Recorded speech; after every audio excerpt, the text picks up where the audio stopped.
立法院今日开公听会，讨论民众党的立委吴春成提案的壮世代草案。吴春成是认为讲，这55岁以上的拢爱统一合作壮世代，无应该放合作时代也是老大人。要求这政府就要设一个部门，设一个专法来保障壮世代人口。针对这项提案，这专家学者的意见是真多元，咱做伙来听看卖。几十万笔在讨论壮世代，这个不管你用为什么以前叫老人、叫银发、叫乐龄，不管是怎么样，你的身份你去问。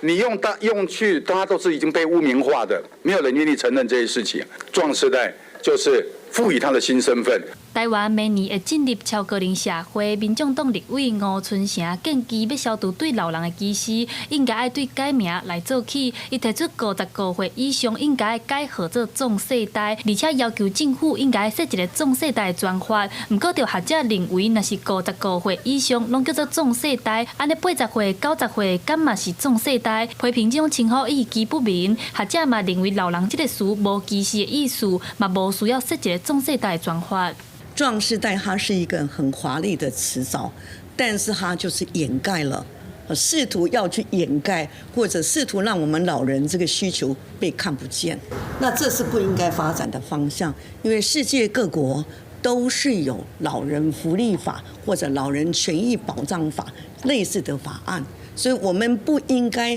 把它包装在壮世代就不见了。不过，有学者认为社会上有真侪新的词出现，亲像手机世代、Z世代，所以创一个壮世代嘛是会使。不过，唔免立专法，应该先从政府原本的高龄社会白皮书提来做检讨政策，讨论这个议题的基础。壮世代反正在社会上面你要用，就跟我们讲手机世代啊、Z 世代、Y 世代，那当然我们可以去讨论这个议题。但是跟立法来讲的话，立法就必须要严谨，而且必须要了解他立的这个法到底有什么目的，可不可以达成。立法院的会、福利甲卫生环境委员会拜三举办壮世代政治甲产业发展公听会，会中除了针对名称来做讨论，嘛有针对敢要设一个壮世代专法进行讨论。真侪学者提出无同的意见，有学者认为应该爱先将退休的年岁延到68岁较要紧，嘛有学者认为爱先规划好少年世代相关政策，安尼少年食老才有能力照顾食老的家己。也那提案的民众党立委吴春成是表示，希望收集各界意见。当在面对台湾进入高龄社会的问题，记者第二选柯敏哲台北报道。